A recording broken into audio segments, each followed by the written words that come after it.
And at 10, the Crash. Coming from Earth C-, the Crash is the fastest animal alive and a member of the Just a Lotta Animals group, which is this world's Justice League. Notice how it still says JLA. On Earth C-, everyone is some form of animal, and it's probably the most ridiculous thing that you could ever read. While his real name is unknown, the Crash is this universe's Flash. And not only that, but he's actually a turtle. In like a classic tortoise in the hare scenario, slow and steady wins the race to get super speed and a connection to the Speed Force. And I'm not even kidding, okay? He fights against characters with names like the Weather Weasel instead of Weather Wizard. Well, that's hilarious. I love that so much. Okay, The Crash was first introduced in Captain Carrot and His Amazing Zoo Friends number 14, which features other superheroes like Wonder Wabbit, what's up Doc, Aquaduck, and Batmouse. And not a Batman that's literally a bat for some reason. I don't know why they went with Batmouse instead of just bat. The Green Lambkin, and not the Green Lantern, but still. My personal favorite though is Green Sparrow. Along with a load of other ridiculous names like The Item, I suggest you go check these out if you're looking for a laugh, because man, this had me cackling, I'm not gonna lie. In at 9, Savitar. As a fan of the Arrowverse, I felt the need to include one of the most interesting evil speedsters from that series, or from those shows. This one being Savitar. And while sharing a name with another evil speedster from the comics, actually, in the show, it's revealed to be a time remnant of Barry Allen, being more of a future Flash than Savitar. Honestly though, he's a combination of both. His story though is pretty messed up. In essence, he made it himself, having like a chicken and the egg scenario where it's just an infinite loop. In the post-Flashpoint Arrowverse timeline, Savitar comes back from the future to kill Iris West before her and Barry can get married. This causes Barry to create as many time remnants as possible, which is basically a clone of himself, in order to stop him later down the line, and Savitar kills all of them but one. The one that he spares gets shunned by the rest of Team Flash for not being the real Barry Allen, even though he is still the real Barry. I don't know, it's weird. It's time travel. Time travel is going to be confusing. So, in an act of fury out of being shunned, the Time Remnant runs back in time, creating a new identity for himself as the first speedster and the god of speed known as Savitar. But the suit he wears allows for him to travel at basically instantaneous speeds, which the show Flash has not been able to do, even in like the recent season. And you can actually only see him if you are a speedster. Normal people couldn't see him, or at least while he was trapped in the Speed Force prison. But yeah, his suit is awesome. It's a freaking suit of armor. It's badass, okay? It's like Hulkbuster meets Red Death. It's dope. Number 8, the God Killer Armor Mark II. If Tony Stark didn't appear on this list, I feel like I would lose all credibility for talking about comic books anymore. But we all know that Tony's armor is highly capable, and they just get better and better as time goes on. Not only that, but Tony has a suit for pretty much every occasion. For example, for a long while, most of us did not know that Tony Stark had a celestial-sized suit of armor powered by 8 nuclear reactors just casually orbiting around Mars. Or I guess you did know that if you read Avengers Volume 8 number 5. This armor became useful when the Dark Celestials attacked the Earth, and Tony used it to battle alongside giant versions of She-Hulk, Thor, and Ghost Rider, and it was incredibly cool. This armor is an absolute beast. While there are other versions of the God Killer armor, this one is my favorite, and the fact that it was just kept orbiting Mars just in case anything happened really feels like something that Tony Stark would do. Number 7, the Virtual Armor. We're gonna stick with Tony Stark for this one, but this suit is probably the most unique of all of Tony Stark's armors. It's also probably the most recent suit on this list. The Virtual Suit first debuted in Iron Man 2020 Volume 2, number 5, when Tony Stark had his consciousness pulled out of his body to save his life, and it resulted in the Virtual Armor, which was made from the resources of the 13th floor, which is basically a virtual reality built of solid light. It's hard to explain, okay? The Virtual Armor could allow Tony to make any weapon he can think of. It augmented his strength, it protects against weapons fire, and it's invisible by default, acting as almost a force field around Tony. It can separate to form a prison-like bubble, and the suit even somehow still allows him to fly, and it protects him from the vacuum of space. I have no idea how this works, like at all, and it's the most comic booky thing I've ever heard of, but its almost limitless possible capabilities easily make it the most useful Iron Man suit I've ever seen. Number 6, the Hellbat suit. Batman is just one really capable guy, but he is still just a dude. For the most part, he has to use his ingenuity and skill to defeat the same threats that most of the other metahumans can face on the daily on their own. But when the threat is too great, the metahumans go to him and help him out. Enter the Hellbat suit in Batman and Robin number 33 by Peter Tomasi and Patrick Gleason. The Hellbat is the Justice League's gift to Batman. The suit was actually forged by Superman inside of the sun, which is just nuts. The Hellbat armor allows Batman to fly, run at super speeds, while also boosting up his strength and durability. It comes with adaptive camouflage, a unibeam style energy blast, and a shape-shifting cape that turns into bats when it's ripped off. Obviously though, it has to have a downside or there's no reason Bruce wouldn't wear it all the time. That downside being that the suit slowly drains Bruce Wayne's life energy and would actually kind of wipe him out completely if he wore it for too long, but it's still cool. It's still cool. Number 5, Batman Beyond suit. Before Terry McGinnis came along, Bruce Wayne was well aware that his body was beginning to fail him, which meant he needed to build a suit capable of making up for his aging body. After pouring his vast resources and knowledge into this creation, the Batman Beyond suit was born. After spending years and years fighting crime in Gotham, this suit is one of only a few Batsuits that are actually bulletproof, but it can do way more than just that. The Beyond suit has allowed Terry McGinnis to walk through burning buildings, survive underwater for extended periods of time, and the suit is even resistant to radiation. It features neuromuscular amplification, which has been able to help Terry bend metal bars, lift giant metal I-beams, move large quantities of rubble, and massive light projectors. It's not all physical though. While Terry had previously been able to hear through thick walls and glass,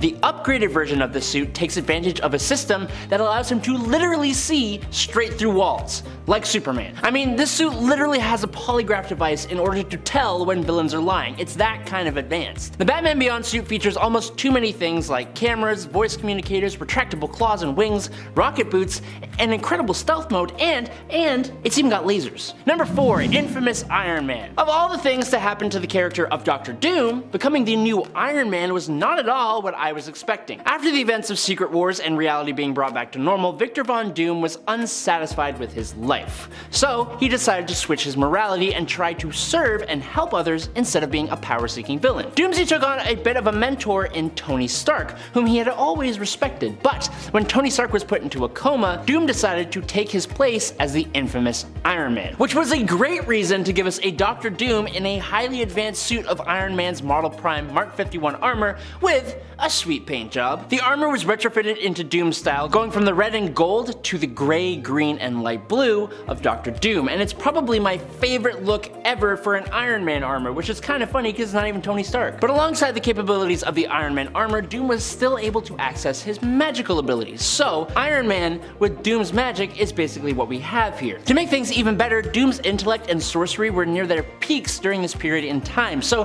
he is truly an incredibly powerful hero. One of the ways Doom went about saving the world was using his knowledge of the criminal underworld from when he was a criminal to arrest a large gathering of villains in one big move. These villains were all like gathered to figure out what they were gonna do now that Doom has switched sides, and then just all of a sudden Doom just busts in through the roof and takes down heavy hitters like the Wizard, the Wrecking Crew, the Hood, and Jigsaw, like all in one go. It's super cool. Check it out. Number 3, Cosmic Armor Superman. This one's kinda cheating. Cosmic Armor Superman is basically a thought robot that eventually became one of the strongest versions of Superman, even though it might be one of the weirdest ones of all time, and depending on your viewpoint, you may not count him as a version of Superman at all. I respect that viewpoint, but he always comes up when people talk about the strongest versions of Superman. This creature is somewhat strange in the sense that it isn't quite human, but it isn't artificial as well. The Thought Robot was created so that Superman and Antimatter Universe Ultraman together could battle something stronger than they could normally face on their own. After the battle was done, the Thought Robot eventually merged with the entire universe's consciousness, but let me just list some of his powers right here. His or its powers include reactive evolution, quantum manipulation, plot manipulation, energy manipulation, reality warping, space and time manipulation, immortality, as if that mattered, matter manipulation, and fourth wall awareness. Oh, also a bunch of sweet stuff that we can't even imagine. It just does everything. Like, what's the point? It's just let that suit be in every comic and then it's done. Number 2, Superman Unchained. In the mini-series Superman Unchained, Superman discovers that he isn't the only alien defender of Earth. Back in the day, another alien named Wraith fell to Earth and the US government decided to take in the alien, keep it a secret, and use it to further their own political agendas. Superman essentially discovers the existence of Wraith and the facility that holds him, but the man in charge, General Sam Lane, who's related to Lois Lane, does not like Superman. He decided that he doesn't like Superman walking into his place, and he attempts to take out the Man of Steel. Now Superman fights back, obviously, practically destroying all of Lane's forces, but Wraith intervenes and punches Superman across state lines. Eventually, Superman comes into possession of something called the Earthstone, and he takes it to his Fortress of Solitude. Now General Lane and Wraith, continuing his vendetta on Superman, arrive at the fortress's welcome mat in command of super advanced anti-Kryptonian tech. In response to that, the Fortress of Solitude builds Superman a war suit. And this armor is so cool. We don't get much detail about what it can actually do, but we know it's even more durable than Superman himself, and it comes with an extendable energy hammer and an energy shield. The suit doesn't last a crazy long time or anything, but if you got an energy hammer and an energy shield, pretty cool. And finally, in at number 1, it's the Spider Armor Mark IV. The Spider Armor Mark IV suit was Peter Parker's newest upgrade to his classic look, and my lord, it had features out of the butt. With the backing of Parker Industries, Peter was able to access some seriously advanced tech to implement into this suit. Defensively, the suit is made out of a lightweight metallic liquid nanotechnology that can respond to both Spider-Man's mental and vocal commands, giving him the best defense without really slowing him down at all. The technology in his web shooters not only made them more reliable, but he could switch between a whole arsenal of web types like concrete webs and acid webs, which both raise a lot of questions, for me at least, because I just don't understand the physics of it. The suit is equipped with sensors too that see into various parts of the electromagnetic spectrum, like infrared and X-ray, but they can also detect explosive blasts, track and detect magical energy, scan injured people to determine their injuries, detect plasma levels in people, and a whole whack more. It's got zappers, sonic disruptors, spider drones, temperature control like AC, stealth and camouflage, and it's got a little emergency beacon just for fun. Number 10, Black Suit. Not everyone knows the origin of Venom and how the symbiote, now often associated with Eddie Brock, started out as a straight up suit redesign for Spider-Man. That's what I'm here to tell you about. This suit created waves when it first appeared in Amazing Spider-Man issue number 252. Originally, it was meant just to be a change-up of costume colors for the web-spinning hero, but fans were not feeling it, and many expressed how much they missed the old classic red and blue costume. Because of this, the black suit, as it was known then, was given a backstory wherein it was explained the suit was not just a suit, but an actual living being, an alien creature known as a symbiote, which Peter had found during Secret Wars. Despite the fact that Peter would eventually part ways with it, the suit would stick around in the comics and eventually find its way to longtime host Eddie Brock, becoming the villain, later turned anti-hero, later turned somewhat full-on hero, Venom. And friends, before we move on to our next spot on this list, if you love what we do here at Top 10 Nerd, be sure to let us know by clicking that like button. Number 9, Superior Spider-Man Suit. This suit pretty much never belonged to Peter Parker, but it is affiliated with the title of Spider-Man, so I think I can still count it here. And it was still used by Peter's body at least, just not while it was being controlled by his own mind and consciousness. This suit was built by Otto Octavius following his body swap plan with Peter Parker. So it's Otto in Peter's body operating under the mantle of Spider-Man. Otto ended up adopting the mantle of Spider-Man in an effort to prove he could do a better job as the hero, and after being inspired to take up the mantle by Parker on his deathbed. I don't think he was going to initially do that, but he ultimately did decide to. This all happened while Peter's mind was inside Octavius's failing body. Otto modified the suit after becoming Superior Spider-Man, adding claws and foot talons, a carbonadium lining to enhance strength, and more importantly prevent further body swapping, as an homage to his previous title, Dr. Octopus. That isn't even all. Later on, he would also add energy weapons to the suit. In at 8, Hot Pursuit. What is the Flash known for? Running really fast, right? Running so fast that he can beat instantaneous teleportation, which he has done in the comics.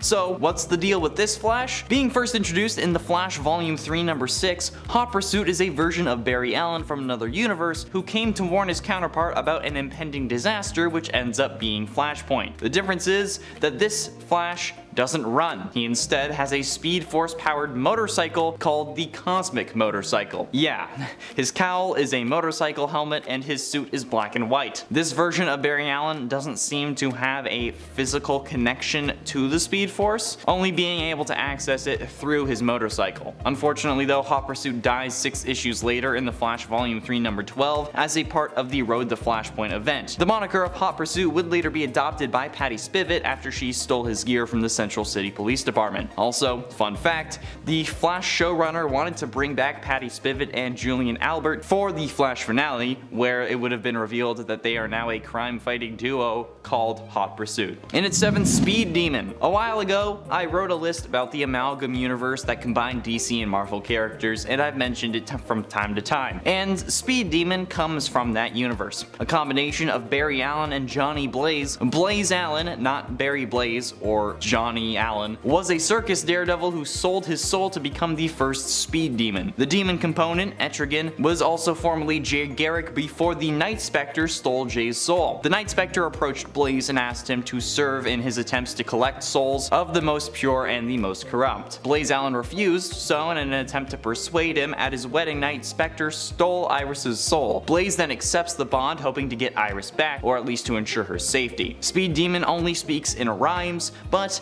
is a speedster with a flaming skull head that can also breathe hellfire. Yeah, Wally West, an amalgam of Wally West and Danny Ketch, was the next Speed Demon who accepted the power in order to help his uncle get Iris back, but I mean, come on, a fire-breathing, speeding ball of fire and lightning, that's badass. Hell yeah, I would do that. I want to cosplay that. That's dope. That's insane. In its 6th, Future Flash. You know what? I actually kind of like the Future Flash suit, but the story of how Flash hates the Flash is definitely convoluted. And I'm not talking like Wally hating Barry. I'm talking about Barry Allen getting so mad at himself that he travels back in time to kill his younger version. Yeah. While Savitar was introduced as the Future Flash in the show, the real Future Flash is very different in the comics. When Iris and Wally get into a car accident, Wally dies and Iris gets paralyzed. Blaming himself for not being there, Barry becomes a much darker hero. He kills Reverse Flash, Mirror Master, and Grodd before turning his attention to the past. The Speed Force ends up having a tear in it, and Barry kills his younger self and uses the energy of that death to seal it. Good Barry then wakes up in a savage world, which is a place outside of time, and uses his intelligence to return to the normal world and fights against himself again. Although, given how the show kept mention of how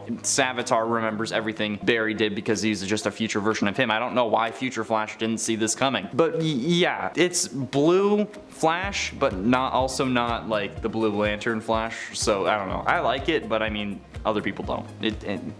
It's my cup of tea. I like it. I also don't like tea, so. Halfway through into number 5, the terrific What's It. Earlier, I talked about the Crash, turtle from Earth C- that has super speed, but now I bring to you an even more ridiculous version, the terrific What's It. Burton McSnurtle first appeared in Funny Stuff number 1 in 1944 and was a World War II era hero. He has super speed, super strength, and can fly. The reason he's called What's It is because in an effort to conceal his identity, he takes off his shell when he puts on his costume, so nobody knows that he's a turtle. That's even funnier than the whole Superman glasses things, okay? And like, this version is a version of the Flash because he dresses like Jay Garrick with the helmet and everything. I'm not kidding, it's incredible, okay? I love it so much. And his name is McSnurtle. He's McSnurtle the turtle. Hell yeah, baby. And in 4, Bizarro Flash. When Bizarro III found himself infused with radiation from a blue sun, he got the power to replicate himself as well as create other Bizarro life forms based upon the likeness of people from Earth, which is going to have a ton of legal repercussions, but whatever, that's aside the point. He used this power to create a cube-shaped Minecraft-like Earth he called Bizarro World, where one of the inhabitants he creates for it is Bizarro Flash. Bizarro Flash, not Bizarro, but whatever. The post-crisis Bizarro Flash is morbidly obese and super slow, which is just ridiculous, but he can, for some reason, fly at the speed of light, which also doesn't make any sense, but hey, it's comic books, what can you really do? Some versions of this Bizarro can still run fast, but get winded easily, so they don't really pose much of a threat. Certainly not against someone like King Kingdom Come Flash who never stops running. But this version of Bizarro Flash also has a line of mustard for a logo instead of a lightning bolt, which just makes it funnier, although I do have a craving for hot dogs. Getting close to the end, and at number 3, No Rules to Follow. In an Elseworld story where metahumans are hated, much like mutants in the Marvel Universe, 10 individuals with superpowers band together to try to get the world to trust them by doing good deeds. These people, who on another Earth would be known as the Flash, Shark, Fire, Dr. Light, Polaris, Power Girl, Poison Ivy, Tasmanian Devil, Changeling, and Metamorpho, unfortunately don't accomplish their goal, since their attempts to contain a nuclear meltdown make everything worse. After this disaster, metahumans go into hiding, and a few metas, Flash included, began raiding military bases that had previously attacked them. But after a battle with the quote-unquote Control Squad, which was a group of high-tech operatives with the Wayne Foundation created to fight the metahuman metas, caused an even further split, resulting in Ivy, Changeling, and Metamorpho all hating the military even more. But when Superman showed himself, after some convincing, Wayne funded a new group made of the 10 original metas minus those who wanted revenge, and replaced those 3 with Blue Beetle, Booster Gold, and Superman. This new group, which was dedicated to upholding tolerance and justice for humans and metahumans alike, became known as the Justice League. But this version of Flash looks really weird, okay? It's like if Juggernaut was cosplaying the Flash, which is kind of cool, but also extremely terrifying. Penultimately, in number 2, White Lantern. When Barry Allen became a White Lantern at the end of the Blackest Night storyline, he in essence became a god. I described this in Most Powerful Green Arrow's list, but hot damn do these dudes have some sweet powers. They can use any color of light from the spectrum of light, since, you know, white light is just a combination of all other colors, because, you know, I'm sure you've seen that album cover, you know, or at least the Eevee version of the album cover when it's like the prism and whatever. And you know that White Lanterns also have power over life, including the ability to duplicate their rings and resurrect people. Basically anything you can think of, they can do it. It's actually insane. The White Lanterns are basically gods, but with many different avatars. Like whatever god you believe in, or like if you think of duplicating themselves, they would still have powers. Yeah, okay.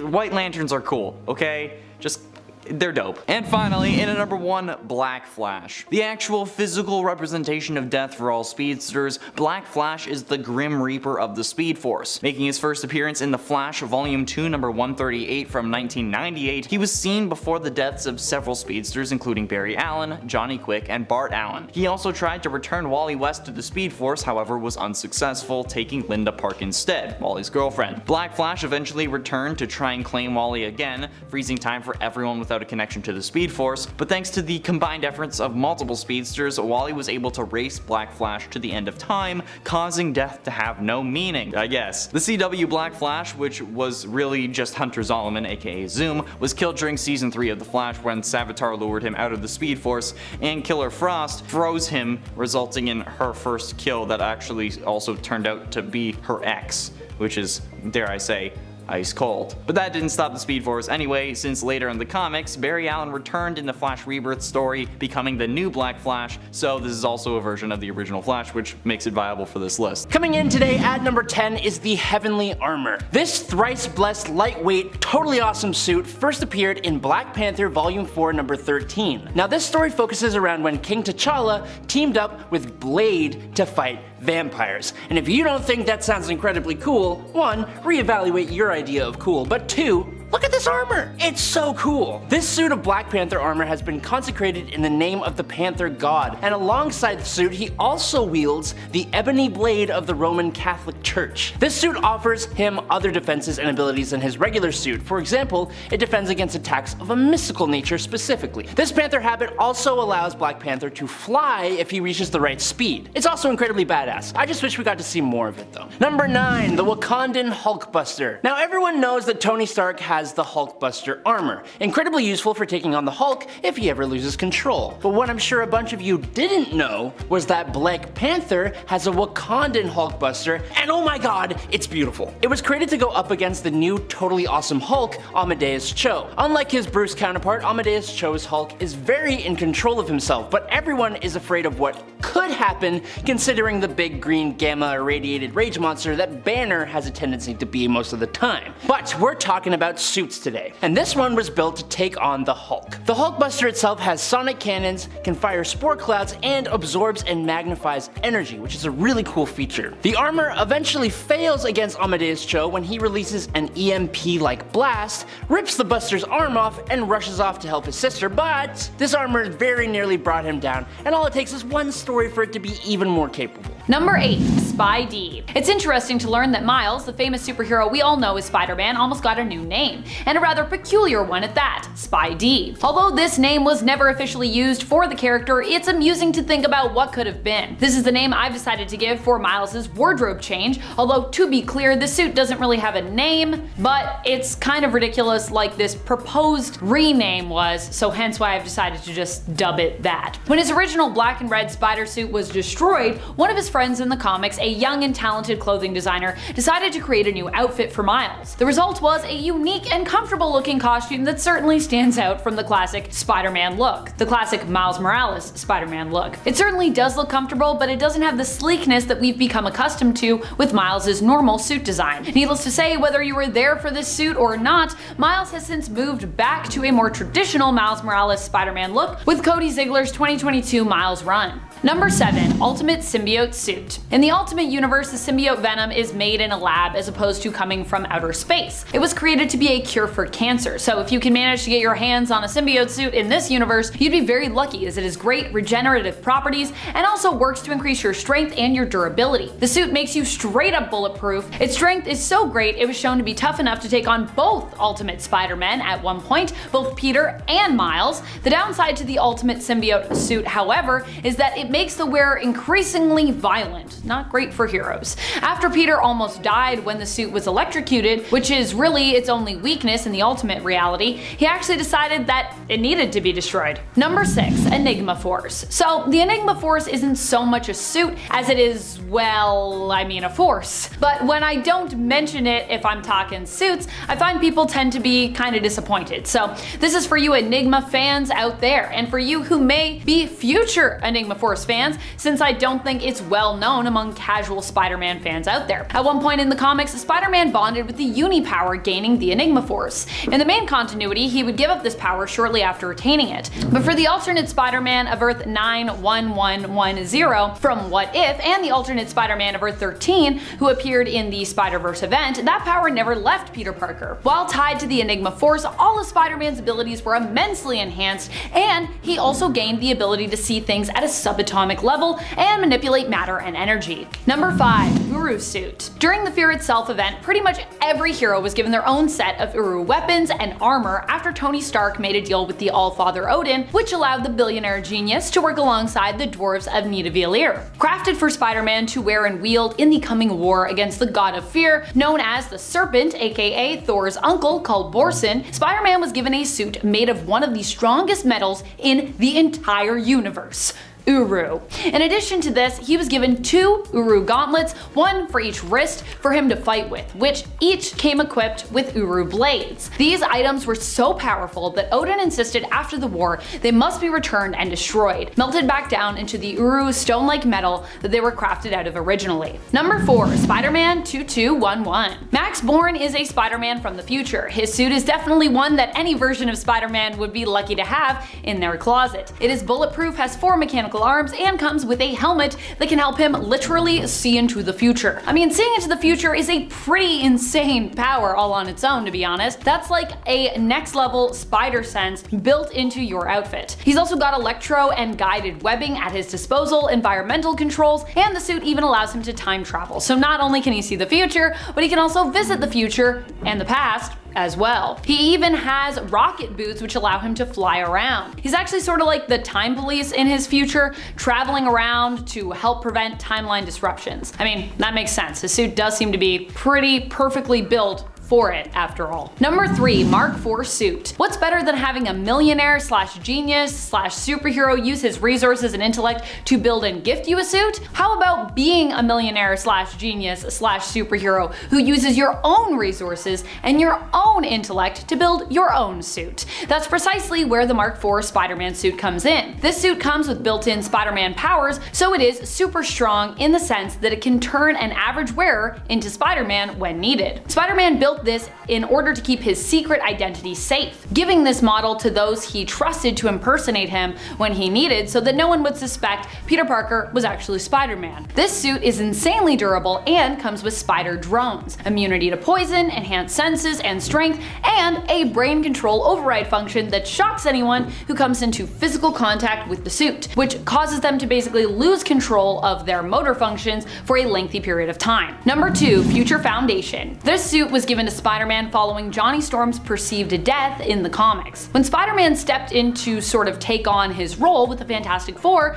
as well as working with the Future Foundation. This suit is made out of unstable molecules that Reed Richards, aka Mr. Fantastic, created slash discovered. The makeup of the suit makes it more durable, increasing its resistance to pressure, heat, and cold. Spider-Man can also change the look of his suit with just a thought, turning it back to his traditional blue and red suit, or turning it all black to stealth mode. It can even transform to resemble civilian clothes. Unstable molecules, they're wildly powerful. Honestly, I think we need more suits in the comics that actually use them because I think this suit was super cool. Number 1, Mark II suit. I love that Spider-Man sometimes numbers his suits like Iron Man. I think it's really cute. The Mark II is a suit Spider-Man created when he was suffering from a loss of his spidey sense. To compensate, this armor was made to be bulletproof and more durable than most, allowing him to get shot multiple times by the villain and taker of lives, the deadly Massacre, without being harmed in battle. The suit was used by both Superior Spider-Man and Peter Parker himself. It also came with magnetic web shooters, which helped to block radio frequencies so the Massacre could not activate his traps from a distance, something he was super known for doing. Kicking off the list today at number 10 is Valkyrie from the Ultimate Comics. Valkyrie is an incredibly capable warrior and is probably one of the strongest members of the Ultimates, but she wasn't always that way. Initially, Barbara Norris was just a 19-year-old girl with no actual powers who was obsessed with superheroes, specifically Thor. She did have some novice level martial arts skills though, and she used those as a member of the Ultimate Universe's Defenders, who were really just wannabe superheroes. They went off pretending to be superheroes for clout, essentially, until Loki gave them all real powers. She then eventually joined the Ultimates, but all the while she was claiming to be an incredibly capable warrior, she was suited up to go tanning, basically. Valkyrie initially was pretty scantily clad for most of her appearances. Later on, after working with the Ultimates for a bit longer and having some real training with real Asgardians, she would begin to armor up to bring her more in keeping with someone who is actually engaging in armed combat on the daily. But for a good chunk of time, she was jumping into battle extremely unprepared. Maybe coming back from the afterlife taught her armor was kind of useful, but I think the change in her costume could actually also kind of show her character's growth in a weird kind of way. And friends, before we move on to our next spot on this list, if you love what we do here at Top 10 Nerd, and if you love when we talk about ridiculous suits that people wear, be sure to let us know by giving this video a thumbs up. Number 9, Death's Head. Death's Head is a character more prominently featured in Marvel UK, who honestly looks like he just stepped out of Reboot to me. Or rather, Reboot's Megabyte looks like he may have taken a page out of Death's Head's book when it comes to his look, I should say, since Reboot actually came out after Death's Head first appeared and was created over at Marvel Comics UK. And while I do think Death's Head's look is very extreme and exaggerated, which is why he is going to make my cut here, I will say it does kind of make sense when you learn that he first made his appearance in Transformers issue 113. I mean, he does kind of have that extreme Transformers look. But Death's Head himself is not actually a Transformer. He's a robotic bounty hunter actually, although he prefers being called like basically a peacekeeper. But you know, bounty hunter, peacekeeper, I guess those terms are interchangeable. But while you might be wondering if he can even make the cut as a hero, yeah, he pretty much does. He's basically like a bounty hunter with a moral code, sorry, a peacekeeping person with a moral code. So walking the line of being a hero, I'd say. Although I'm kind of now wondering if he fits the suit criteria, as his suit is really his body, but I'm gonna count it because, you know, many robots, they don't really wear suits, so it's weird to think about, but you know, many robots are kind of just walking around like, kinda naked. Number 8, American Civil War. In What If Captain America #1, Captain America first actually appeared in 1863 as a member of the Union in the American Civil War. This version of the Cap didn't actually receive his enhancements from a super soldier serum like he does in the mainline continuity, because scientifically that makes no sense. Instead, after being mortally wounded by an encounter with an exceedingly evil and very racist version of Bucky Barnes, he is reborn by a version of Sam Wilson who was taken in by the Shawnee, who conjures an ancient eagle spirit that makes both Rogers and Bucky Barnes, quote, the same on the outside as they are on the inside. And you're right, that isn't any more scientifically possible, but it's fun. His suit that he wore was more Civil War era appropriate, wearing a coat, pants, and boots of the Union. However, his classic helmet was replaced by more of a headdress with a shield made of unknown bulletproof material. Now, this version of Captain America could actually summon a spirit eagle that would fight on his behalf. The uniform was supposed to represent unity of all peoples in America, which is what this Captain America fought for and what he normally stands for all the time, usually. Unless he's from the Ultimate Universe, because then he hates French people. Number 7, Secret Avengers. Now, what we have here is a much more subtle Captain America suit, but it is both my favorite and Chris Evans' favorite, the real Captain America, so I think it deserves to be here. When Steve Rogers became Commander Rogers of the Secret Avengers following the Superhuman Civil War, he adopted a new suit design. It's actually very similar to and was the inspiration for the MCU Captain America Winter Soldier suit. The suit itself is more subtle, like I said, featuring a dark blue color scheme with a simple silver star and like stripes design. It reflects the serious darker tone of both the Secret Avengers stories in the comics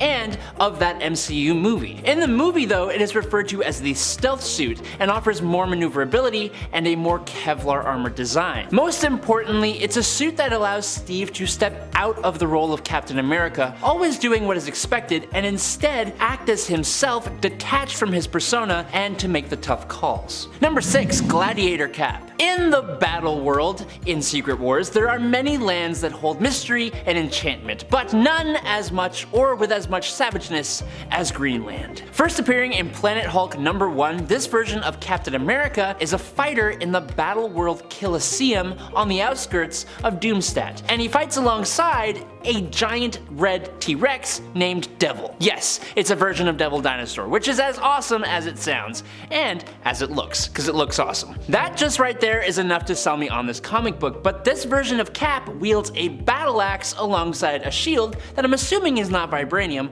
but it also takes a beating, so who knows. He also wears battle armor in true gladiator fashion, with long blonde hair and no helmet. He is sent by God Emperor Doom and Sheriff Strange to go into Greenland, which is basically inhabited by Hulks everywhere, with his mission being to eliminate the Red King. It's Gladiator Steve Rogers with a battle-bound T-Rex. You don't really have to ask any questions here, just go and check it out. Number 5, Sam Wilson MCU Captain America. At the end of the Falcon and Winter Soldier, fans were given the absolute treat of seeing Sam Wilson's debut as Captain America. Now, before wielding the shield, we all recognized Falcon as a hero by himself. However, his outfit here, which was ripped almost completely from his comic book counterpart, mixes his winged suit with a new and improved and armored Captain America suit, which had fans in a frenzy when it was revealed. In true MCU fashion, the new Captain America made one hell of a badass first appearance that left us salivating for more. From what we have seen of on-set photos though, it appears Marvel has changed Sam Wilson's suit somewhat going forward. I hope not too much though, because his new Captain America suit had such an impact. Did you like the suit? Let me know down below. Number 4, Peggy Carter. We all know who Peggy Carter is thanks to the MCU, and if you've seen the What If show, or now Multiverse of Madness, you know alternate versions of her get the Super Soldier Serum in place of Steve Rogers.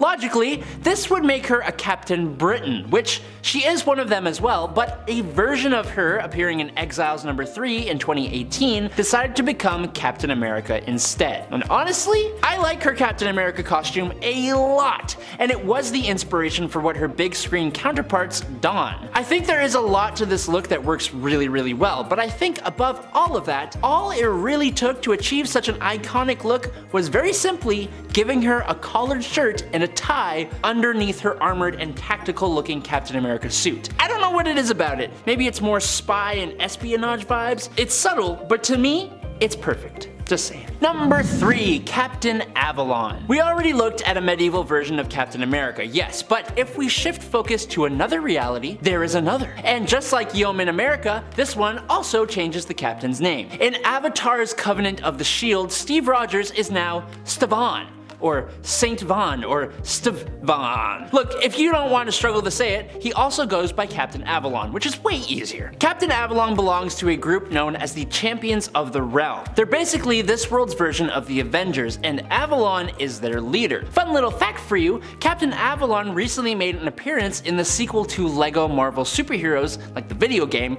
but under a somewhat different context. In the actual comics, Stevan's son is stolen away by Dreadlord, who is essentially this world's Baron Zemo, and this prompts a reassembling of the Avengers, aka the Champions of the Realm. The interesting thing to note here is that this was actually set in Earth 616, just in a different planet created by the Living Tribunal and his fellow cosmic entities. But you know what's cooler than even that? This suit of armor. It's awesome. Number 2, Captain Colonies. Here's an interesting question for you. What would Captain America call himself if America never came to be? Well, funnily enough, in the great multitude of the universes in the Marvel landscape, there is indeed such a place and such a captain, who instead goes by Captain Colonies. Yes, it does feel kind of weird, but that's what this version of Steven Rogers becomes on Earth 4103. What sets him more apart though from the other Captain Americas is the fact that Captain Colonies is actually a member of the Captain Britain Corps, suggesting that this Captain America is an amalgamation of Brian Braddock, aka Captain Britain,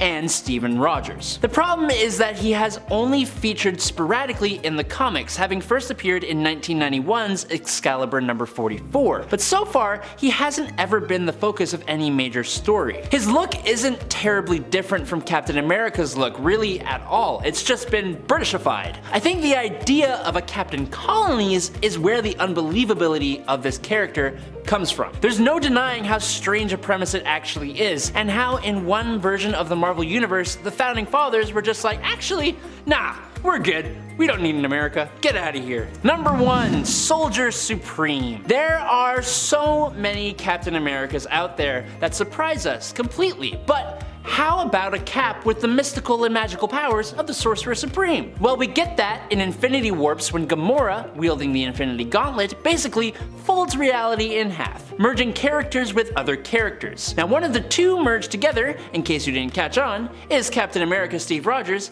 and the Sorcerer Supreme Dr. Stephen Strange. The result would be Stephen with a PH, Rogers, the Soldier Supreme. He fought in World War II against the German Hell Priest Dormammu Red and would use his super enhancements and military training alongside his mystical and magical abilities. During World War II, he teamed up with his Howling Commandos of Hoggoth, including Dum Dum Fury and Bucky Wong. And later in the modern era though, after returning from banishment in the negative zone instead of being frozen, he would team up with Iron Hammer, Arachnite, and Weapon Hex to battle against Devondra. Yes, that's a lot of names. I'm sorry, but he's also very cool. Check him out. Coming in at number 10 is Yeoman America. Back in Avengers Volume 3, Number 2 in January of 1998, Morgan Le Fay's reality distortion wave caused the time period to be altered to a medieval setting, which also altered the Avengers' clothing, speech patterns, and thought processes. For Steve Rogers, he became Yeoman America, so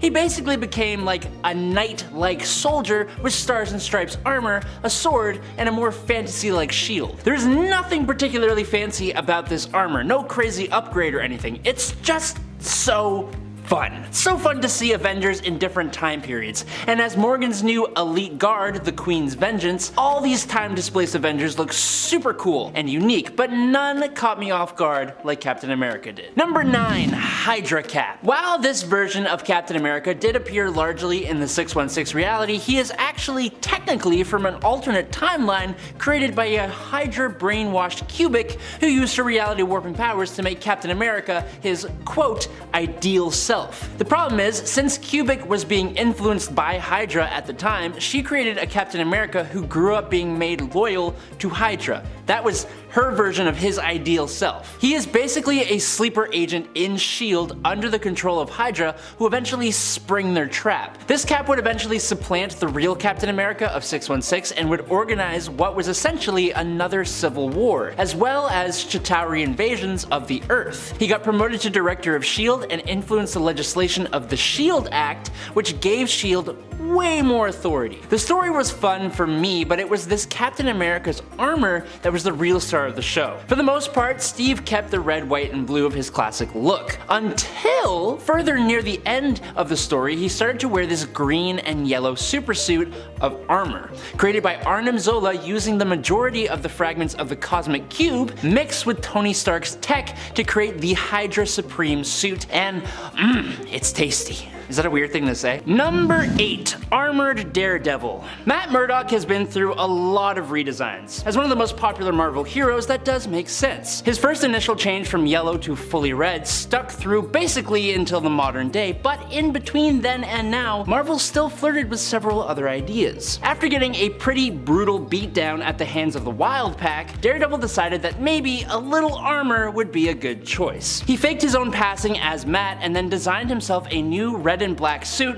with prominent silver plating on his shoulders, knees, and up the sides of his legs for extra protection. Now, if I'm honest, I think this suit that first appeared in Daredevil number 321 in 1993 actually looks pretty cool. Maybe I'm weird, but something about it just feels like yes. I will admit, for a character who's pretty dependent on stealth though, it may not make the most sense, and it was rather flashy, but he still used it for a decent chunk of time, and I'm sure the extra protection came in handy a few times when he used it to fight villains like Hellspawn. Thank God he went back to just the red though. That's the classic, and I like that. Number 7. Professor X and his Shi'ar exosuit. Professor X's Shi'ar exosuit. Oh my. So this is one I personally find to be kind of silly, more because of my own headcanon, to be honest, so go with me here. I don't know why this manifested for me, but when I was looking back on that fight against Magneto, where Wolverine gets the adamantium ripped from his bones, and Professor X as a result shuts down Magneto's brain basically, I saw this suit, and I couldn't stop seeing it, and it lives still in my memory and in my heart every time I think of Professor X, really. And maybe because it's a 90s comic look, maybe because of how bulky it kinda looks to me, I don't know, but I just imagined it as being like a slow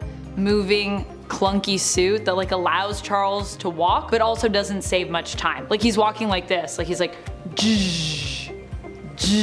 I don't know why I imagine that, but that's what I do. Also, the idea of Charles possibly wearing something made of metal to go up against Magneto in a fight, I thought that was pretty ridiculous. Although apparently this suit is like somehow like telepathically fueled, which I don't know, must be a Shi'ar thing. However, this never came up in the fight, the fact that his suit is maybe made of metal. I still don't really know for sure what this exosuit is made out of. At the end of the day, Charles technically won against Magnus, so maybe he knew something I don't know about this suit. Or maybe it's like metal, but like, I don't know, it's protected from certain abilities because it's made by the Shi'ar. It looks like metal. I don't know. Number 6. The nipple suit. Batman relies heavily on his tech. His Batsuit is probably the most important of that tech. It's highly advanced in terms of supersuits, and it's constantly being improved and added to. Sometimes it gets a tech overhaul to battle a villain, like the Zebra suit. Sometimes it will get a redesign to better personify where Bruce is at in his life, kinda like the Zur-En-Arrh suit. But of all the suits donned by Bruce Wayne, one stands above the rest, and all it took was the addition of a pair of nipples. In both Batman Forever from 1995 and Batman and Robin from 1997, the director, Joel Schumacher, decided that he wanted his heroes to emulate human perfection, and so he was inspired by statues of Greek gods and heroes. This is why both of his Batsuits worn by Val Kilmer and George Clooney have a shiny, muscle-adorned physique, and of course,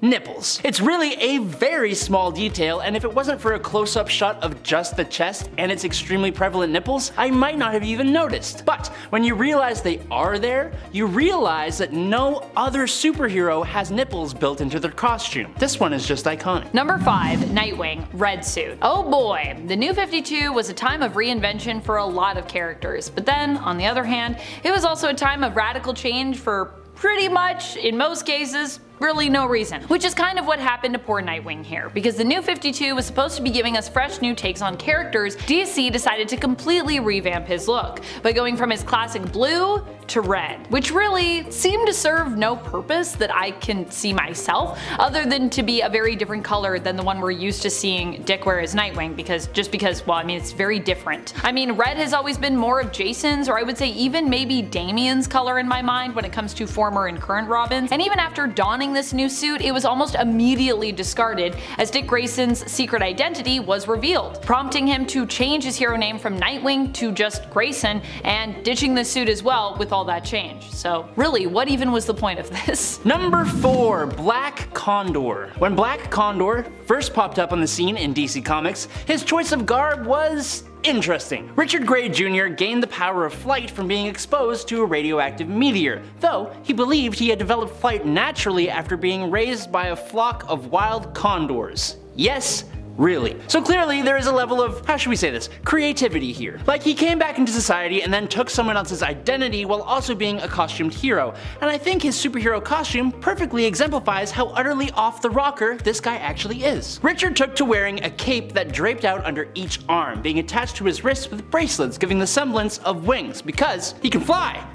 Get it? I'm sure that could probably have had some kind of effect on his flying, but the rest of the getup is kind of a mystery. Essentially, he wears a neck collar thing that looks kind of like a hood that connects to his big chunky belt with one piece of fabric in the front, and he accompanies that with some short shorts and some really ornate looking boots. Those are really cool. And that's kind of it. Luckily, later iterations of the character took their look in some much more cooler directions, but at first it was kind of weird. Number 3. Emma Frost in Humans vs. X-Men. Emma Frost's look following in Humans vs. X-Men is something that I think is dumb, because I kind of think what happened to her character in that story was kind of dumb. Although, as someone who really enjoys Emma and enjoys her, in more of a hero role, it makes sense that I would feel that way. People who might be more fans of Emma in a villain role may have actually kind of liked what happened with her character in this story, and honestly, if you like it, that's fine. But I think either way, we can all agree, regardless of what this costume represents for the character, that it is objectively a pretty terrible costume. It honestly makes me think of what Emma cosplaying as Penance might look like. This mainly black look was one Emma donned near the end of Inhumans vs. X-Men, after it was revealed that Emma had basically been manipulating the X-Men and mutant kind into fighting against the Inhumans. It also featured a combo Cyclops and Magneto style helmet that also kind of reminds me of Professor X's Krakoan era Cerebro helmet look. While the helmet may work on those other characters, it just doesn't really work for me with Emma. I just feel like a helmet for her is a weird choice.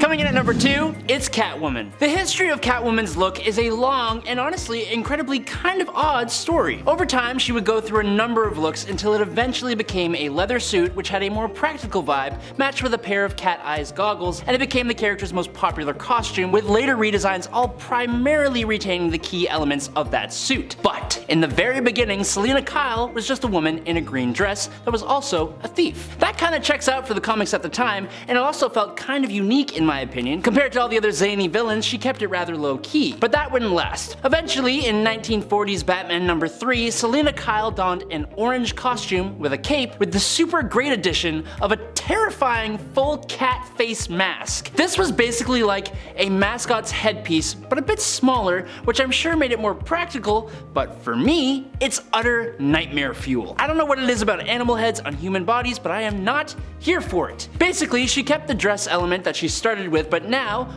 it was orange, with an incredibly high popped up collar, and it was combined with a huge reddish orange cape and tiny little blue heels for added comfort. Then she topped it all off with a terrifying full headpiece, and now I have to watch videos of puppies before I go to sleep at night.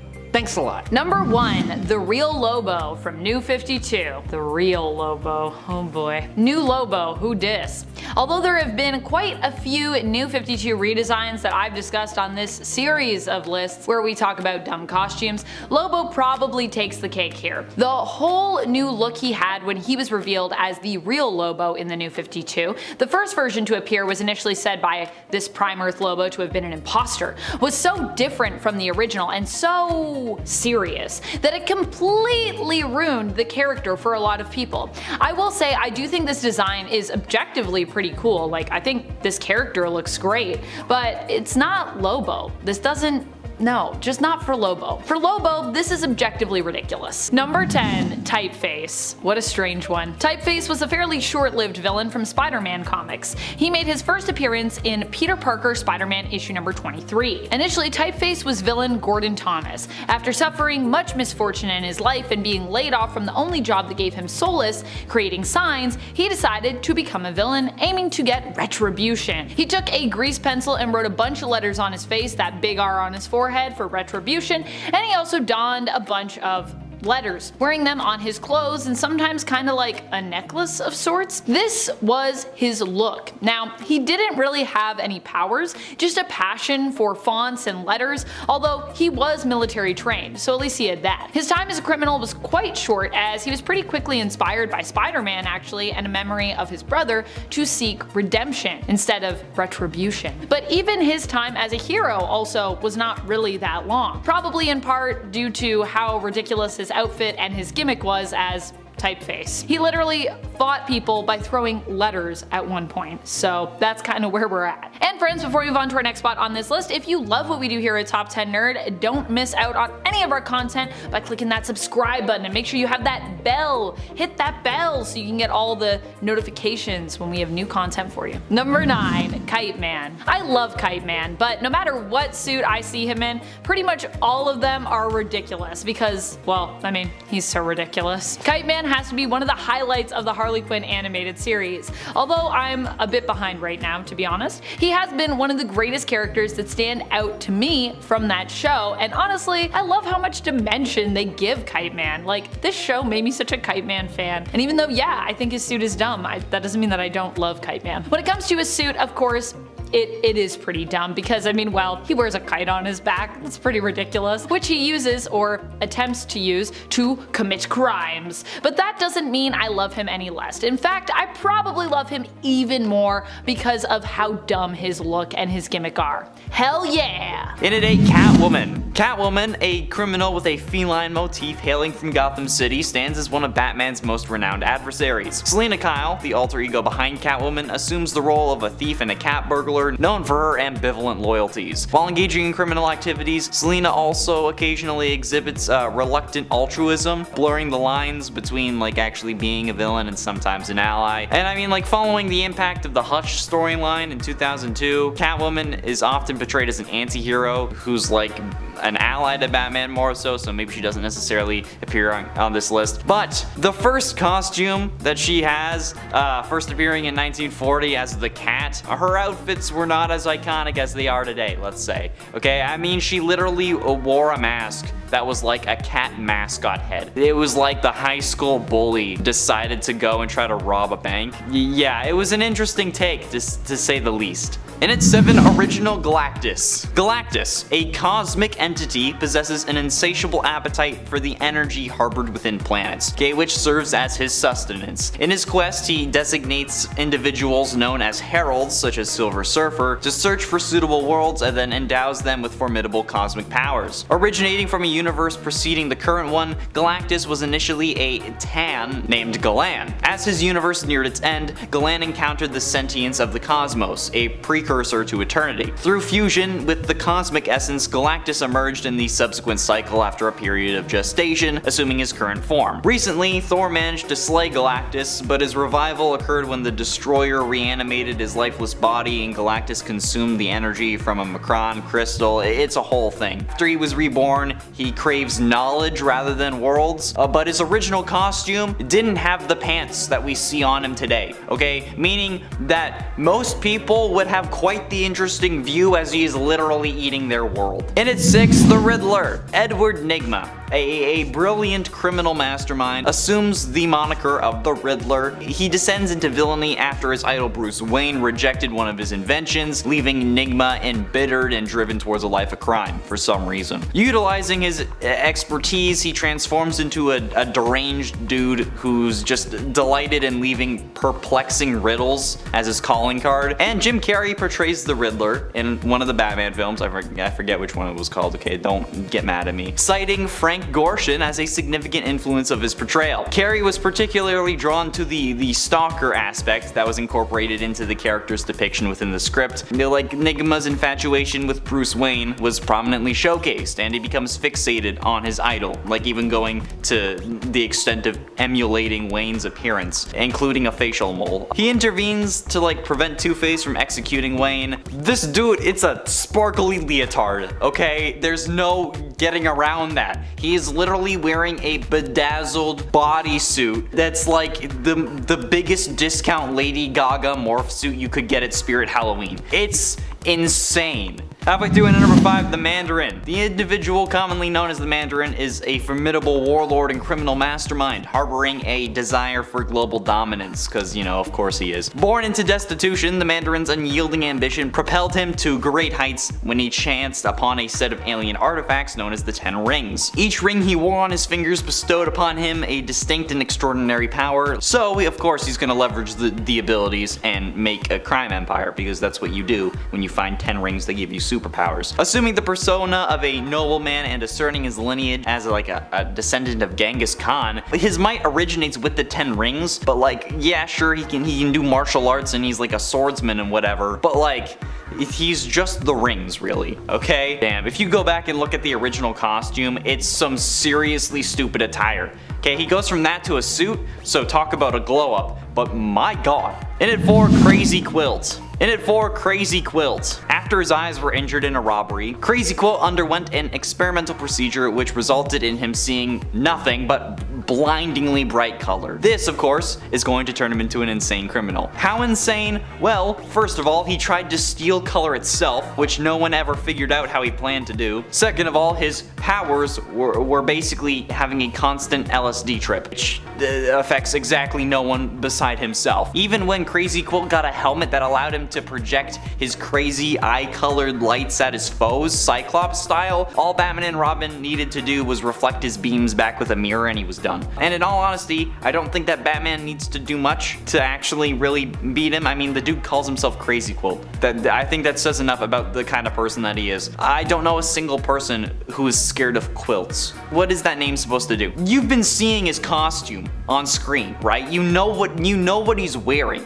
Like, I get that you can only see blindingly bright colors, but why would you put them on if it's driving you literally insane? Getting close to the end, in at number 3, Dr. Doom's skin suit. Okay, now like Dr. Doom is a villain, okay? But like, damn, if this suit isn't just the worst. Doom acquired a mystical suit of armor through a pact made with the Hazareth 3. The precise details of this armor remained undisclosed, but to secure the armor, Doom had to surrender something irreplaceable as part of the agreement. He made the painful choice of sacrificing Valeria, the woman that he had deeply loved in his past. In a haunting encounter though, Doom manifested before her, bringing about her demise through magical means. He repurposed her skin, converting it into the leather material that is then made into his armor. Yeah, talk about trauma. Imagine trying to explain that one to your therapist. But ultimately, in at number 2, Captain Boomerang. Okay, now don't get me wrong, nowadays Captain Boomerang isn't really that bad, but the Silver Age is certainly something interesting. At the age of 18, Harkness and Wentworth executed a successful robbery in a general store, utilizing Harkness's skills with a boomerang to facilitate their escape. Unfortunately, this misdeed resulted in Harkness being expelled from his stepfather's home, so to aid in starting anew, his mother provided him with a plane ticket to Central City and advised him to contact Wiggins. Wiggins, in search for a spokesperson for WW, Wiggins Game Company's latest creation, a boomerang toy, found Harkness fitting for the role, adopting the alias of George Green. Harkness auditioned for the position and secured it, but Wiggins outfitted him with a costume and bestowed upon him the moniker of Captain Boomerang. But Harkness harbored ulterior motives for this new identity and then used all of that to just start stealing jewels, for which he was then captured by the Flash, because again, boomerangs versus super speed, not really a contest, but this is a costume that would certainly gain the attention of literally everyone, so I don't know why you would use it. And finally, in at number 1, Deadpool. Okay, hear me out, don't freak. Wade Wilson, okay, a mutant with extraordinary reflexes and agility, has served as a soldier and a mercenary, surpassing the capabilities of just a human. But in the X-Men Origins universe, in the midst of the Vietnam Vietnam War. In late 1973, a young Wade was a member of an elite covert unit known as Team X, led by William Stryker. Among his comrades were Logan, Victor Creed, Christopher Bradley, Agent Zero, John Wraith, and Fred Dukes. Wade obediently carried out his leader's orders, even though Stryker often lamented his incessant talking, stating that Wade would be a flawless soldier if not for his mouth. But 6 years later, following the dismantlement of Team X, Wade was captured and transported to a facility on 3 Mile Island. Blah blah blah, things ensued. They turned the merc with a mouth into the merc. They sewed his mouth shut. You don't sew Deadpool's mouth shut. He is the merc with a mouth. There is literally a version of him that is Headpool and is just a head, but he can still talk. You don't sew the merc with a mouth shut. God, that's the dumbest thing that I've ever seen. There you go. That's it. Coming in at number 10 is Agent Venom. Someone with a name like Eugene has no right to be a bully, but that's exactly what Eugene Flash Thompson was to Peter Parker, Spider-Man back in high school. Mr. Thompson stayed Peter Parker's bully until they left high school, and then the two became friends. Flash would eventually become a gym teacher, but then join the military, where he unfortunately lost both of his legs. This loss prompted him to join a government program similar to the Super Soldier program that created Captain America, only this time Flash was bonded with the Venom symbiote and became Secret Agent Venom. As well as giving Flash legs again, the symbiote granted him all the abilities of Venom, which he then mixed with his military training to create one of the coolest suits and character designs out there. Venom was always cool on his own, but when Eugene had the symbiote, it had this slim, tactical, armored look that was combined with the powers the symbiote would usually have, but with a few extra things like missile launchers and technology morphing and all this cool stuff. It's just an awesome suit. Number 9, the Muramasa armor. You know, a lot of suits of armor do all these crazy cool things like being actually alive, or adapting to situations, or traversing the vacuum of space. Well, not this suit. It essentially had one main boon, but it's probably the coolest armor I have ever seen. In the all-new Wolverine series, X-23 gets her hands on this special suit of armor called the Muramasa armor. The word Muramasa may be familiar to you if you are a fan of Wolverine comics. The Muramasa blade was forged by the legendary swordsmith Muramasa, but using a piece of Wolverine's soul. It's the second blade made by the swordsmith, and it's extremely durable and capable of cutting through substances on the molecular level, even adamantium. More than that though, the sword is also capable of greatly reducing the efficiency of a superhumanly fast healing rate, meaning that the sword is the only thing on Earth that can truly end the life of Wolverine or others like him. Well, this armor was made for Laura Kinney in order to protect from the broken Muramasa blade fragments that were being used against her. But other than its absolutely amazing blue look, the coolest thing about this armor is that it's made by the soul fragments of Wolverine, Gabby, and Daken. Family bonds, man. They always save you in the end. Number 8, Original Kang the Conqueror. Even though I do love Kang, and also I personally do love his look, even I cannot deny that he looks absolutely ridiculous. From the helmet to the tunic down to the metallic adornments on his outfit here. This look is definitely one that seems to have emerged from a time storm, but I wouldn't necessarily guess from the future myself. Although something that you do have to admire and admit about it is that it is iconic, it's striking, and it stands out. The original Kang look was created by Jack Kirby, who truly is a legendary artist, and despite the fact that, you know, this look now feels dated, the fact remains that this costume has pretty much remained the same throughout the character's long history, which I think is a testament to, you know, how striking and iconic it is. When it comes to his standard look, you know, this is pretty much it. So yes, it might seem ridiculous, but it certainly is memorable, and despite being silly, is still very clearly loved by a lot of us. Even in the MCU, they pretty much left this look as is. They just kind of like texturized it, I think, a little bit, and other than that, I mean, it looks great in the MCU, even though objectively ridiculous. Number 7, New 52 Riddler. I love the Riddler as a villain,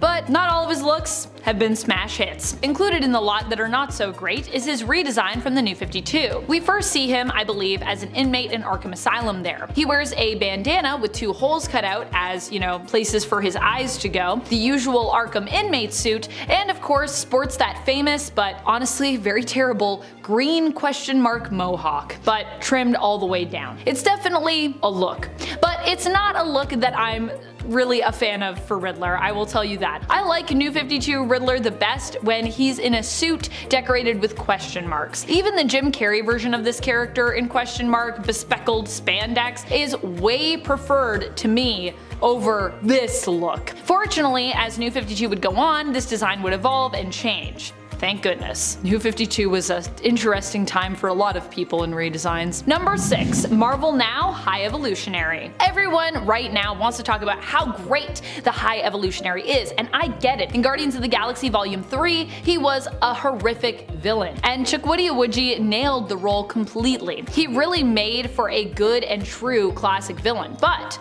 let's take a look at the High Evolutionary in the comics. What is he like? Well, he's about as ridiculous looking as the harebrained science schemes he ends up involved in. I can tell you that much. Well, pretty much every look he's had looks completely weird to me. I think one of the most strange, for me personally, is the one he wore during the 2012 Marvel Now event. Here he donned his normal metal suit, but with more added studs. Number 5. Calendar Man's Calendar Cape. I mean, you have to give him some points for super committing, but the Calendar Man cape is pretty objectively ridiculous, I would say. This costume at least also came with somewhat of an improved gimmick with more deadly weapons at his disposal as well. I believe the first appearance of the Calendar Cape was in issue 312 of Batman. Instead of him being a magician who is secretly a criminal, fond of riddles and various antics tied to days of the week, holidays, and even seasons, this time around Calendar Man was more fixated on the days of the week and the gods that they were named after, theming many of his crimes around them. Although, to be honest, if I were going to cosplay as Calendar Man, I would definitely wear a calendar cape. Number 4. Shocker. I mean, Shocker is just all around pretty ridiculous in the comics, I think. I think we can all agree on that, and his costume is no exception. Shocker basically looks like he took a sofa, gutted it, and turned it into his costume, which perhaps makes sense when you consider his abilities. He typically attempts to shock Spider-Man, so perhaps being insulated helps him to protect himself against his own shock-inducing weapons? I don't know. Still, you can't deny that even if there is some kind of practical use for this look, that he doesn't look absolutely ridiculous in it, because he definitely does. And honestly, I'm not really even sure if there's a practical use for this suit. I'm just trying to help make it make sense. I want it to make sense, but I don't know if there is a reason for why he wears it. Number 3. Batman the Animated Series Condiment King. Condiment King is one of my all-time favorite villains because he simply is so ridiculous. What can I say? I'm a sucker for ridiculous dumb characters, especially villains. But him also being a villain armed to the teeth with condiments also means he's gonna look pretty ridiculous as he roams the town, squirting people with ketchup and mustard. That being said, his look in the animated series still takes the cake for one of the dumbest of all of his looks. Of course, this was done on purpose. You can tell pretty much everyone that has designed a Condiment King look is, in on the joke. What I really love about this ridiculous look is the fact that he's literally wearing white underwear over his suit, which is just hilarious. Such a play on ridiculous costumes in general. Costumes that we think look great, but are still kind of ridiculous. Also white underwear when you're firing condiments. Dangerous. Number 2. First MODOK. The very first appearance of MODOK was in Tales of Suspense issue number 94. This design is another created by Jack Kirby, which throughout the years has mainly remained unchanged. Sure, there have been different MODOKs and some alternate looks offered to us, but the main MODOK look has pretty much remained about the same. A suit that contains a giant head with little limbs fully sheathed in purple metal, and all seemingly floating and contained by a hover chair which MODOK uses to get around. The implication here is that his little legs can no longer support the weight of his massive head and brain. The look is ridiculous, sure, but it really does help MODOK to stand out. And it's also this dumb look that has kind of helped to inform his character over the years, which also I love. While he often yearns to be as terrifying as the words that his name stands for implies, he also is just super ridiculous. Number 1. Codpiece's Codpiece. Codpiece, of course, is none other than a Doom Patrol villain because, well, I mean, look at this guy. His whole thing is weapons. A very specific weapon located in a very specific place. It's a big red gun that he wears on a harness, acting as a weaponized, codpiece. Why this costume? Why this gimmick? That's a good question. Because when he was in high school, he once asked a girl out and she turned him down for being quote unquote too small. Now, she didn't mean what he thought she did, she meant simply that he was too short. Misinterpreting this and seeking to prove himself, he became the criminal known as codpiece. In the comics, I believe he was a one and done villain. I feel like I'd be nervous wearing a costume like this because if someone shot back at your weapon, the location of it might result in you being damaged in some pretty sensitive parts. So definitely makes sense that he was a one and done villain though. I mean, I feel like, what else are you gonna do with this guy? In at 10, Joker. The Joker, an infamous and highly dangerous psychopathic crime lord operating within Gotham City, reigns supreme as the pinnacle of the city's criminal underworld. Okay, his reputation inspires fear among his fellow crime bosses and wrongdoers, including his long-standing adversary Roman Sionis. Devoid of empathy or compassion, the Joker orchestrates wicked schemes through intimidation and deception, showing no mercy for those in his malevolent plots. However, there was a time where he held a deep affection for his on-again off-again girlfriend and partner in crime, Harley Quinn. The Joker went to great lengths to rescue her from the clutches of Task Force X and Amanda Waller, eventually succeeding in that mission, but I think we all know the reason he's on the list is because what the actual hell does he look like in the Suicide Squad movie? I mean, like, okay, I get that it's an interpretation, but the Joker as like a mob boss? Come on, he's trying to be the godfather of Gotham in this, and that's not something that he would normally really do, okay? Plus, we all didn't like this movie or this portrayal, so I think it's a safe villain to start off with. And at 9, Sandman. William Baker, also recognized as Flint Marko and renowned by his supervillain moniker of Sandman, is a prominent character and antagonist within the Marvel Comics universe. He's often depicted as a nemesis to Spider-Man, possessing the extraordinary ability to control and manipulate sand, which also makes up his body. Following an unforeseen accident involving radioactive materials, and of course it is, Flint Marko's DNA underwent a transformation, aligning with the chemical composition of like tiny rocks and minerals. This alteration gave him the ability to manipulate every particle of his being, enabling him to fashion himself into like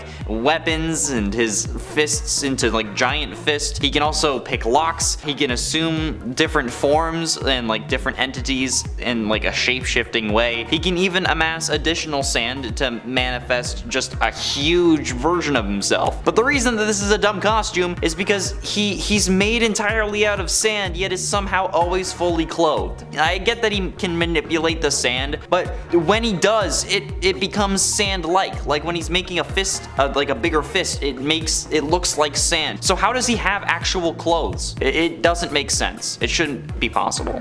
Number 8, X-O-Man-O-War. The armor from X-O-Man-O-War is probably one of the most awesome suits ever. The alien suit itself was actually worshipped like a god by an entire race of beings who could never find anyone worthy enough to wear it. Anyone who tried would simply just lose their life. But that's probably because the suit ain't ever interacted with a human yet. We rock! So, when the suit interacted with a barbarian Visigoth known as Eric of Dacia in 402 AD, a successful pairing was found, and this suit proved itself to be one of the most powerful forces in the universe. It helped Eric not only to escape the capture of the aliens who captured him, but it even helped him to become a king. The armor is a near unstoppable offensive and defensive tool, able to travel the universe. The suit and its wearer were instrumental in saving Earth from an alien scourge called the Torment, who seemed to have a thing for ending all life across the universe, and I'd say that's a pretty cool feat to have.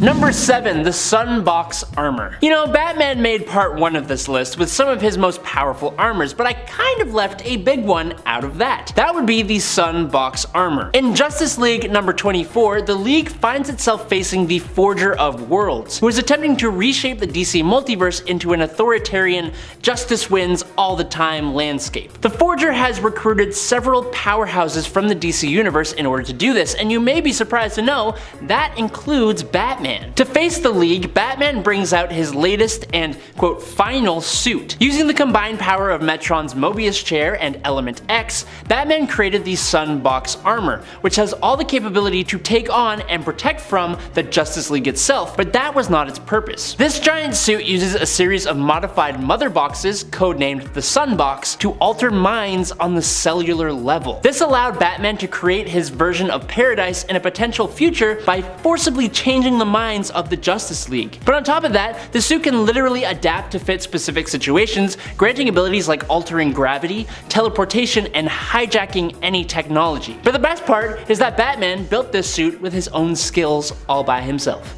Number 6. Darkhawk. Chris Powell debuted in the 90s as a super armored hero known as Darkhawk. His suit, and by extension his powers, were unlocked after discovering a transforming amulet that turned him into a superhero with untapped potential. Kind of like Blue Beetle. That untapped potential has been one of the coolest parts of the character's suit because it just keeps getting better and better and better as the character evolves. For example, originally Powell assumed that the Darkhawk armor formed over his body, but eventually he learned that the armor was actually an android that was housed in another dimension that would trade places with his body when he touched the amulet. Darkhawk is kind of an underutilized character, but because he's so cool, in the Infinity Countdown storyline, after Powell meets another armored Darkhawk named Talon, his own armor was finally unlocked for its true potential, and his bond with the android body was repaired, which allowed him to access other modes of the armor that included an incredibly powerful battle mode with firepower out the wang, as well as an upgraded flight mode that allowed him to travel even more quickly through space. Through this, he learned of the Shi'ar origins of his suit and of the fraternity of Raptors that are like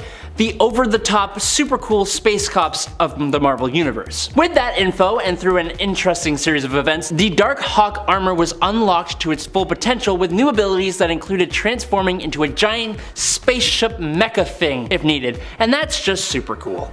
Number 5. Superior Iron Man. This armor first fully debuted in the Superior Iron Man story when Tony's moral axis was switched. Basically what happened is Scarlet Witch had cast a spell which accidentally inverted the alignment of a good number of Marvel's premier heroes and villains. Among them was Tony Stark. When this was reversed so Tony would go back from being evil to good again, the super smart Iron Man found a way to shield himself, resisting the reversal back to being a hero. The suit that this corrupted Iron Man wears is based off of symbiote biology, meaning the process of the liquid metal suiting up is completely psionic. It's basically almost alive, not having its own intelligence, but it can form into an armor without the user inside if it's commanded to. But if the EndoSim suit based on symbiote's part wasn't cool enough for you, it comes with a whole host of features. Apart from being psionically bonded to the user, the suit features enhanced repulsors that can even hurt those opponents who can absorb energy. It can alter its size and mass, use thrusters to deliver more powerful punches, and it completely shields the user from sonic attacks that would normally hurt a symbiote. It's also super stylish, which is always cool.